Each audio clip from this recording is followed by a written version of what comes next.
Good morning students. आज हम देखेंगे अंडरस्टैंडिंग HTTP 1.1 रिस्पॉन्स हेडर्स। ठीक है। रिस्पॉन्स हेडर मतलब क्या, तो आपको मैं एक फर्स्ट हमारी जो स्लाइड थी ये वाली, ठीक है, ये रिस्पॉन्स हेडर फॉर्मेट है। ठीक है, यहाँ पे जो ये हेडर्स है, ठीक है, ये सारे हेडर्स, तो इस हेडर की हम बात कर रहे हैं, दैट इज रिस्पॉन्स हेडर। ठीक है, तो यहाँ पे जो रिस्पॉन्स हेडर है वो बहुत सारे हैं जो हमने यूज़ किए। तो यहाँ पे पर्टिकुलर हर एक हेडर का मीनिंग क्या है वो हम देखेंगे। तो फर्स्ट है अलाउ। ठीक है, तो allow header specifies request method, either that method is get or post that a server supports। ठीक है, मतलब गेट मेथड का भी यूज़ करो या पोस्ट मेथड का यूज़ करो। ठीक है, तो वो अलाउ मेथड के थ्रू हमें पता चलता है। ठीक है, तो वो दोनों मेथड है वो अलाउ हेडर के अंडर आती है। सेकंड है कैश कंट्रोल, मतलब ये हेडर है वो ब्राउज़र से पूछता है या फिर अदर क्लाइंट से पूछता है कि भाई कौन सी कंडीशन पे, कौन से सर्कमस्टेंसेस पे जो रिक्वेस्ट रिस्पॉन्स डॉक्यूमेंट है, ठीक है, वो सेफली आपने कैश किया है कि नहीं किया।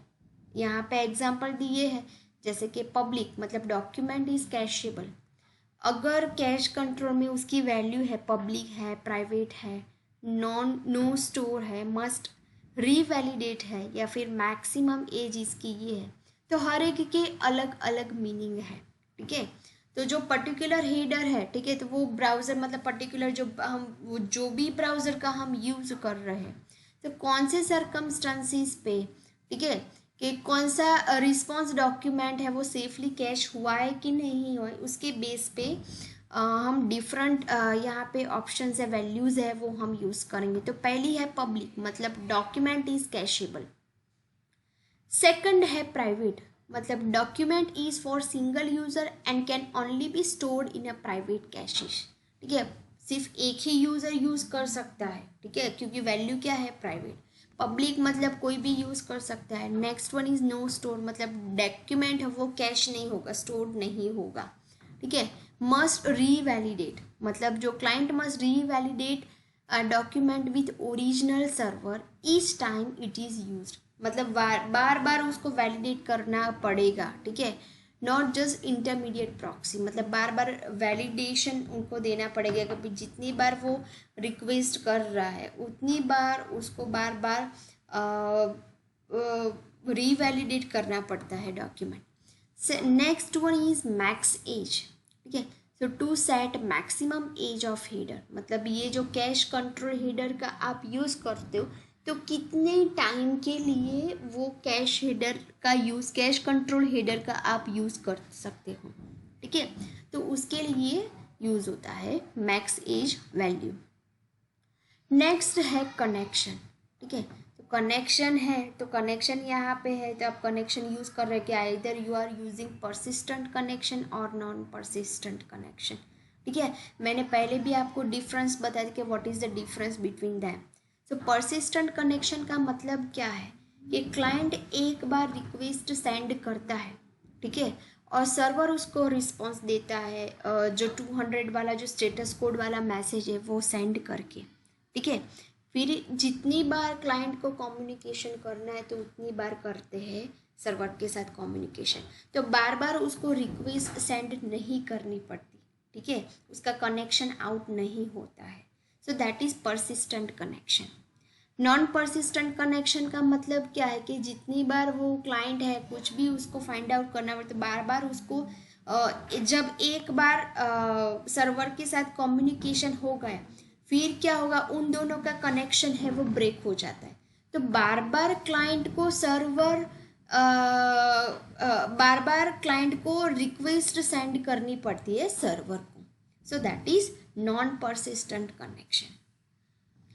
तो यहाँ पे कनेक्शन हेडर के थ्रू हमें पता चलेगा कि कनेक्शन है, ठीक है, वो परसिस्टेंट है कि नॉन परसिस्टेंट है। Next one is content disposition. ठीक है, इसका यूज़ नहीं होता है।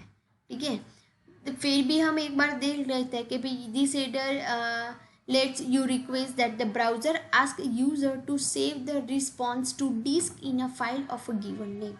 ठीक है, मतलब ब्राउज़र है वो यूज़र से पूछता है कि ये जो पर्टिकुलर रिस्पॉन्स है, मतलब जो मिला है वो आपको डेटा है जो आपने डाउनलोड किया है सर्वर पे से, तो वो डेटा है वो आपको डिस्क में स्टोर करना है कि नहीं करना है.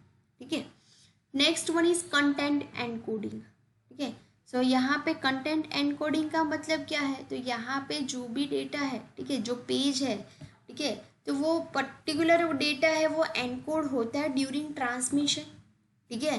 तो उसकी रिस्पॉन्सिबिलिटी कंटेंट एनकोडिंग हेडर की रहती है. Next one is content language. तो कंटेंट लैंग्वेज में क्या है, तो कंटेंट लैंग्वेज में मतलब आप कौन सी लैंग्वेज का यूज़ करते हो, इंग्लिश का यूज़ करते हो फिर या फिर इंग्लिश यूएस का यूज़ करते हो, जापानीज़ लैंग्वेज का यूज़ करते हो या चाइनीज़ लैंग्वेज का यूज़ करते हो. ठीक है. तो वो कंटेंट लैंग्वेज हेडर के अंडर आएगा. Next is content length. Data की लेंथ कितनी है, ठीक है, कितने बाइट्स का डेटा है. ठीक है. So that is under content length header. Next है कंटेंट टाइप. किस टाइप का डेटा है, आप लिखते हो ना माइम टाइप. माइम मतलब टेक्स्ट वाला डेटा है, टेक्स्ट स्लैश HTML है, PDF फॉर्म में है, एक्सेल फॉर्म में है. ठीक है. So that is under content type header. ठीक है.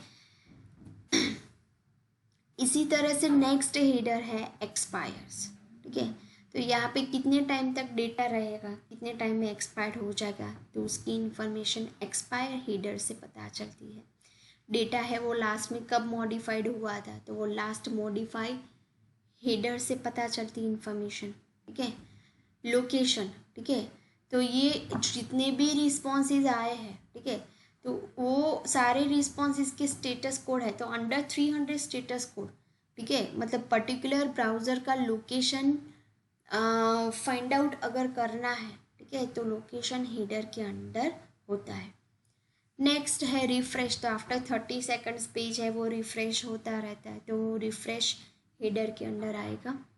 Retry after. अगर कोई सर्वर रिलेटेड प्रॉब्लम है कि जैसे कि यहाँ पे लिखा है कि 503 एरर जनरेट होती है, उसका मतलब क्या है, सर्विस अनअवेलेबल. ठीक है. तो वो क्लाइंट को बोलता है कि भाई after this time you will receive data from this server. ठीक है. तो आप इतने टाइम के बाद रिट्राई करना. ठीक है. फिर से ट्राई करना. तो वो रिट्राई आफ्टर हेडर के अंदर आता है. नेक्स्ट है सेट कुकी. ठीक है. तो कुकी है वो पेज के साथ एसोसिएटेड रहती है, जो इन्फॉर्मेशन अगर हमें जो स्टोर करनी है तो वो सेट कुकी हेडर के अंदर आता है. नेक्स्ट है www-authenticate. ठीक है. So this header is always included with 401 status code. Unauthorised मतलब ऑथोराइज्ड यूज़र है वही यूज़र डेटा है वो एक्सेस कर पाएंगे, बाकी के यूज़र जो अनऑथोराइज्ड यूज़र है वो डेटा को एक्सेस नहीं कर पाएंगे. ठीक है. तो यहाँ पे www-authenticate रिस्पॉन्स हेडर का यूज़ होता है. ठीक है. अब ऐसा ज़रूरी नहीं कि सारे हेडर्स का यहाँ पे यूज़ है. देखो जैसे कि यहाँ पे मैंने एक एग्जांपल लिया है. ठीक है. तो यहाँ पे आपको पता है कि फर्स्ट लाइन ये पूरा है. ठीक है. ये रिस्पॉन्स मैसेज हेडर है. ठीक है. क्या है, तो HTTP/1.1 200 ओके. तो वो क्या है, स्टेटस लाइन है. ठीक है. ये डेट है. ठीक है.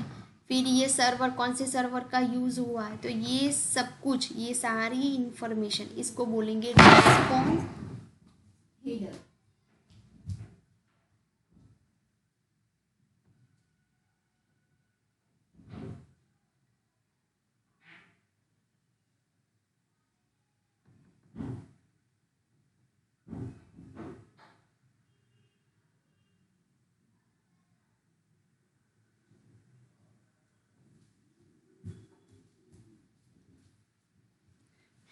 उसके बाद है तो यहाँ पे ये पूरा है दैट इज़ रिस्पॉन्स हेडर. ठीक है. ये सारे हेडर्स है, डेट, सर्वर, लास्ट मॉडिफाइड, ई टैग, एक्सेप्ट, रेंजीस है, कंटेंट लेंथ है, कनेक्शन है, कंटेंट टाइप है, जो हमने ये सारे देखे, ठीक है, बहुत सारे हैं, ठीक है। तो ये है सारे रिस्पॉन्स हेडर्स, और ये पूरा रिस्पॉन्स मैसेज हेडर है, मतलब यहाँ से लेके रिस्पॉन्स हेडर तक, ठीक है। Status line plus response header which is equal to response message header, ठीक है। और उसके बाद यहाँ पे एक्चुअल हमारा जो डेटा है वो है रिस्पॉन्स मैसेज बॉडी में जो हमारा एक्चुअल डेटा होगा वो होगा, ठीक है। तो ये है रिस्पॉन्स हेडर, ठीक है students. Okay, common mime types, ठीक है। आप यहाँ पे आपको जैसे कि यहाँ पे है ये वाला, ये कंटेंट टाइप में क्या है, माइम टाइप है, जैसे कि टेक्स्ट/HTML, ऐसे बहुत सारे हैं।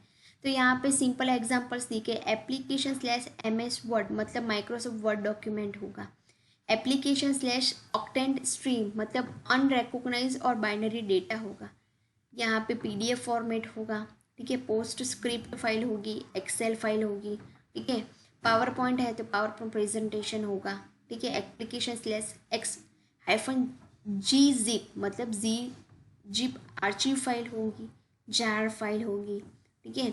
यहाँ पे क्या है, बाइट कोड है, ठीक है, क्लास फाइल होगी, जिप आर्चिव फाइल होगी, साउंड फाइल है तो ऑडियो/बेसिक मतलब वो साउंड फाइल होगी। तो ये सारे कॉमन माइम टाइप्स हैं, ठीक है। अगर आपको कोई एक्सेल फाइल जनरेट करवानी है, वर्ड फाइल है, पावर पॉइंट है, कोई जिप फाइल जनरेट करवानी, तो आपको कौन सा माइम टाइप डेटा रखना चाहिए, कंटेंट टाइप क्या होना चाहिए आपका, ठीक है। तो ये उसके सारे एग्जांपल्स हैं, ठीक है। ऐसे बहुत सारे यहाँ पे है, मतलब इमेज/GIF भी हो सकता है, जो भी है सारे, ठीक है, जो सारे इमेज के सारे यहाँ पे एक्सपेंशन लिए, ऑडियो के लिए है, टेक्स्ट के लिए है, ठीक है। तो ये सारे सिंपल एग्जांपल्स आपको दिखाए हैं। नेक्स्ट आपको दिया है create excel sheet using servlet. तो एक्सेल शीट कैसे आप सर्वलेट के थ्रू करोगे, ठीक है। तो ये सारे कॉमन चीज़ें हैं।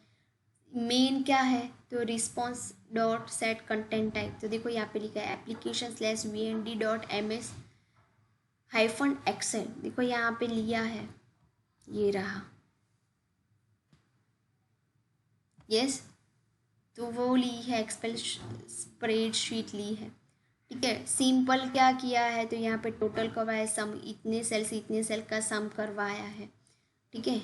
तो सिंपल है, तो इस तरह से यहाँ पे कैसे एक्सेल शीट क्रिएट करते, तो उसका सिंपल एग्जांपल दिया है आपको, ठीक है। यहाँ पे क्या है कि using servlet to generate JPG image, ठीक है। JPG इमेज आपको अगर क्रिएट करनी है, ठीक है, तो कैसे करेंगे, तो यहाँ पे सिंपल उसके स्टेप्स दिए हैं कि buffer create buffered image class, draw into buffered image, set content type response header, get output stream, send buffered image in JPG format to output stream, ठीक है। तो सिंपल यहाँ पे एक एग्जांपल आपको दिया है, ठीक है। यहाँ पे इमेज, यहाँ पे import java.awt.image, यहाँ पे क्लास कॉल करवाया, इमेज के आइकॉन है, GFE एनकोडर है। तो ये सारे क्लास की ज़रूरत पड़ेगी जब आपको इमेज क्रिएट करनी है, ठीक है। तो ये सारे पैकेजेस है उसको इंपोर्ट करवाना पड़ेगा, ठीक है।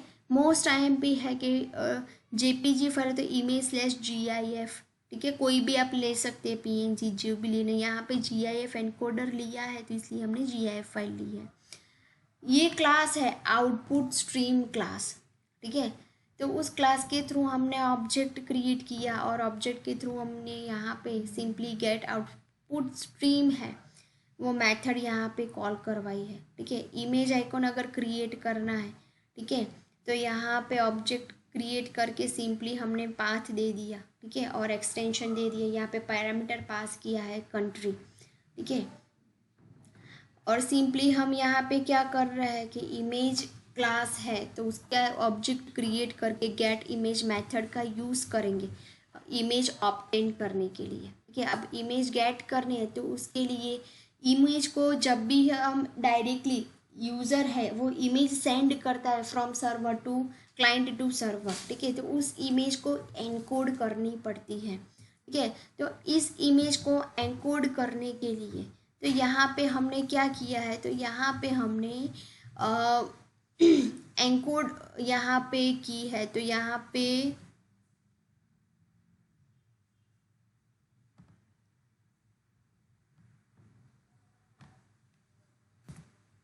आउटपुट स्ट्रीम, ठीक है, यहाँ पे जीएफ एनकोडर मेथड का यूज़ किया है और पैरामीटर पास किया और एनकोड मेथड से हमने उस इमेज को एनकोड कर रहे हैं और क्लोज कर देते हैं। ठीक है, तो इस तरह से आप इमेज है तो इमेज को आप यहाँ पे एनकोड कर सकते हो। ठीक है, ये सारे प्रैक्टिकल्स मैं आपको करवाऊँगी। ठीक है, so don't worry for that. तो यहाँ पे ये टॉपिक है वो यहाँ पे फिनिश हो रहा है। ठीक है, यहाँ तक किसी को कुछ भी डाउट है, ठीक है, तो आप मुझे गूगल सेशन, जो गूगल मीट में हमारा जो डाउट सॉल्विंग सेशन होता है, तो उसमें आप पूछ सकते हो। ठीक है students, thank you for watching this video.